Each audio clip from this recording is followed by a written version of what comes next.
Most people don't wake up planning to destroy their lives. But the road to ruin? It's paved with tiny, invisible steps that sneak up on you until it's too late to turn back. And today, we're diving deep into a raw, unspoken truth that most people miss. Why some married women become the easiest prey for temptation. This isn't about pointing fingers or casting blame. It's about peeling back the layers of human nature to understand why good people, loyal, loving, committed women, can find themselves on a path they never intended to walk. Not because they're weak, not because they lack morals, but because the human heart is wired to chase what it's missing, and sometimes it leads us astray. This video is your wake-up call. We're going to unpack the psychology behind why this happens, the subtle justifications that make it feel okay, the breaking points where things spiral, and, most importantly, how to spot the signs before it's too late. By the end, you'll have the tools to see what others overlook, whether you're protecting your own relationship or just trying to understand the world a little better. So, grab a coffee, settle in, and let's expose the truth together. 1. The unspoken void. Why she seeks attention. Great marriages are partnerships. But what happens when the partnership starts to fade? Helen Mirren. Picture a marriage in its early days. It's a wildfire of connection. Late-night talks that stretch until dawn. Stolen glances that make your heart race. The thrill of being truly seen by someone who chooses you every day. It's intoxicating. But fast forward 5, 10, 15 years, and that fire can dwindle to a flicker. Routine creeps in like a thief. Passion morphs into duty. Deep conversations about dreams and fears turn into logistical chats about grocery lists, kids' schedules, or whose turn it is to take out the trash. And somewhere along the way, she starts to feel invisible. Dr. John Gottman, a titan in relationship psychology, says the silent killer of marriages isn't conflict, it's indifference. When a woman feels unnoticed, unappreciated, or like she's just a cog in the machine of daily life, her heart begins to wander. Not because she wants to betray her vows, but because she's starving for something she can't quite name. Let's paint a picture. She's at a coffee shop, juggling a million responsibilities. Work, kids, household chaos. A stranger compliments her smile, and for the first time in months, she feels noticed. Or maybe a coworker listens, really listens, when she shares a frustration about her day. That tiny moment, it's like oxygen to someone who's been holding her breath for years. It's not about attraction or lust. It's about feeling alive again. Why does this happen? Humans are hardwired for novelty. Psychologists call it the Coolidge effect, a phenomenon where new experiences trigger a rush of excitement that familiarity can't match. After years of the same routines, the same arguments, the same predictable patterns, a new conversation or a fleeting glance from someone else can feel electrifying. It's not that she stopped loving her husband. It's that she misses the version of herself she used to be. The confident, vibrant woman who felt desired, chosen, and powerful. This is where the danger begins. She's not chasing an affair, at least not consciously. She's chasing a feeling she's lost. The woman who once felt like the center of someone's world now feels like a supporting character in her own life. And when someone new makes her feel like the star again, it's hard to look away. But here's the scary part. She doesn't even realize she's slipping. Those small moments, a smile, a text, a conversation, feel harmless, innocent even. So, how does she go from just talking to crossing lines she swore she'd never cross? That's where the mind games begin. 2. The justification game. How she convinces herself it's okay. The mind will always find a way to justify what the heart wants. Anonymous. Betrayal isn't a light switch you flip. It's a slow burn, a gradual descent that starts with a single, seemingly innocent thought. It's just a conversation. What's the harm? No one wakes up one day and says, I think I'll throw away my marriage today. Instead, it's a series of tiny steps, each one justified in the deepest corners of her mind. The human brain is a master of self-deception. Psychologists call this cognitive dissonance. the uncomfortable tension when your actions clash with your values. To ease that tension, the brain bends reality, creating excuses that make the unacceptable feel acceptable. It's like putting a Band-Aid on a wound you don't want to admit is bleeding. Imagine her at this stage. She's texting someone new, maybe a colleague or an old friend who's re-entered her life. The chats are light at first. Jokes, shared interests, nothing serious. But they make her smile in a way she hasn't in years. Her brain whispers, "It's just flirting. I'd never actually do anything." Or, "If my husband paid more attention, I wouldn't need this." She compartmentalizes. "This is separate from my marriage. It's just something for me." But as the conversations deepen, the lines get blurrier. Late-night texts turn into confessions about her dreams, her fears, her frustrations. She's sharing pieces of her heart she hasn't given to her husband in years. Emotional intimacy builds, and suddenly, she's not just talking. She's connecting on a level that feels more real than her marriage. Here's the truth.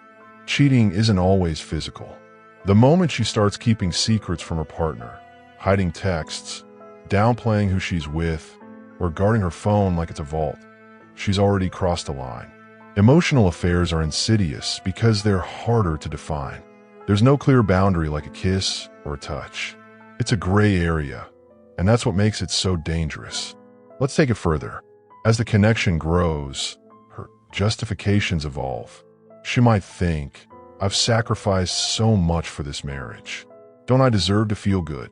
Or, "He's ignored me for years. If he doesn't care, why should I?" The most dangerous mindset is when she starts to believe, "I deserve this." At this point, she's not betraying her marriage. She's avenging it. Years of feeling unseen, unappreciated, or taken for granted build up, and in her mind, this new connection isn't wrong. It's justice. This is the tipping point. The emotional bond she's formed feels more vibrant, more alive than the life she's built with her husband. And once her heart is invested, physical boundaries start to crumble. But how does she go from rationalizing to fully crossing the line? Let's explore the breaking point. 3. The breaking point. When it's no longer a game. The chains of habit are too weak to be felt until they're too strong to break. Samuel Johnson. Every story has a moment where the game stops being a game. A point of no return where just talking becomes something undeniable, irreversible. The scariest part?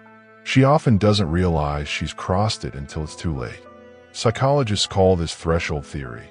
The hardest part is doing something once.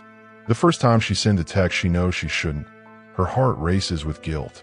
The first time she meets up with him as friends, she tells herself it's platonic.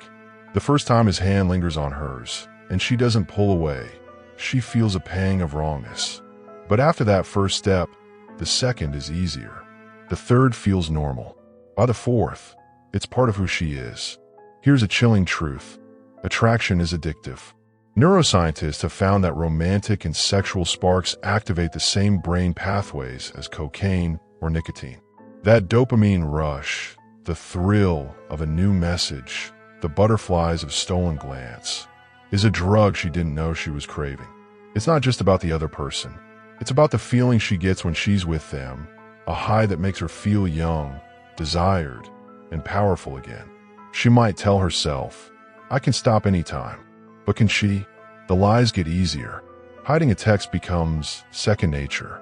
Making excuses for where she's been feels like a reflex. Guilt, which once kept her up at night, morphs into strategy. She gets better at covering her tracks, at compartmentalizing her life, so well that she barely feels the weight of her actions anymore. Let's paint another picture. She's out with her husband, but her mind is elsewhere. Her phone buzzes, and her heart skips, not for the man sitting across from her, but for the one on the other end of that message. Her husband asks, "Who's that?" And she brushes it off with a practiced smile. The man she vowed to love forever has become the other man. The real passion, the real connection, it's happening somewhere else. At this stage, her marriage is no longer her primary relationship. Even if she hasn't physically crossed the line, her heart belongs to someone else. And when that happens, the story only ends one of two ways. She gets caught, or she walks away, unable to sustain the double life any longer. 4. The bigger picture: society, expectations, and prevention. So, why does this pattern repeat? It's not just about individual choices. It's about the world we live in. Society plays a role, and we need to talk about it. First, let's look at the pressure on women. From the moment they say, "I do," many women are expected to be everything. The perfect wife, the nurturing mother, the career-driven professional, the emotional rock for everyone around them. These roles are beautiful, but they can also be suffocating.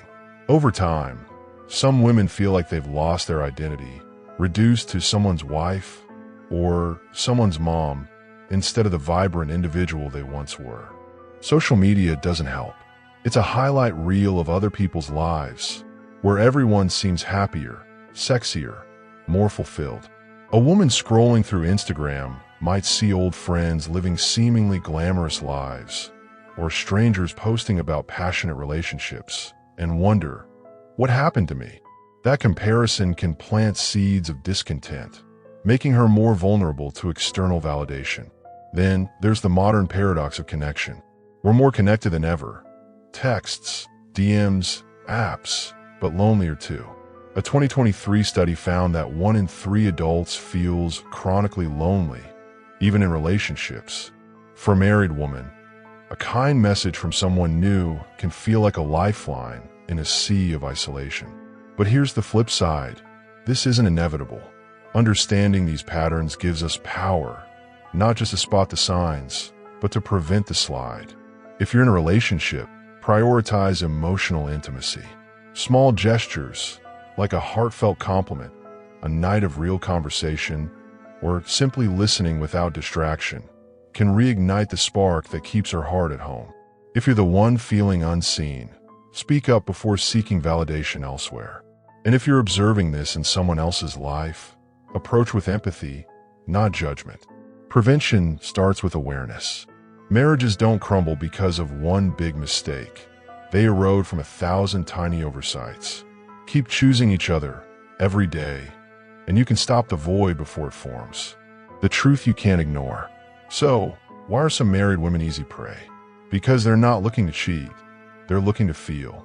To rediscover the woman they lost in the grind of routine, responsibility, and indifference. They're chasing a spark they haven't felt in years, and once they find it, walking away feels impossible. Not because they don't love their husbands, but because they've convinced themselves this new feeling is something they'll never get back at home. But here's the power in this truth. You can see what others miss. The lingering glances, the guarded phone, the subtle shift in energy. These are the silent signals of a heart drifting.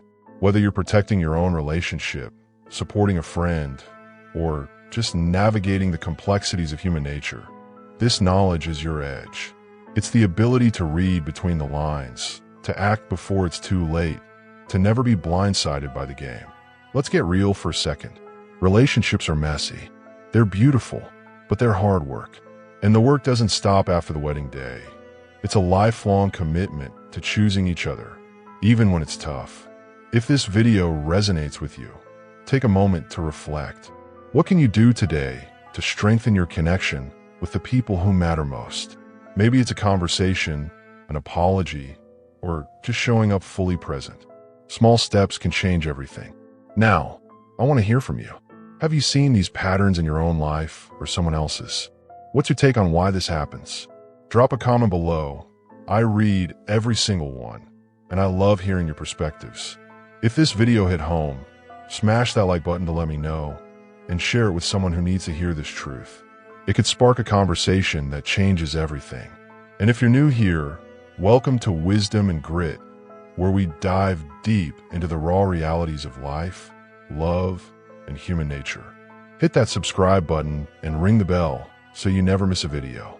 We're building a community of people who want to live with clarity, purpose, and strength, and I'd love for you to be part of it. Stay sharp, stay aware, and I'll see you in the next video. Keep choosing what matters.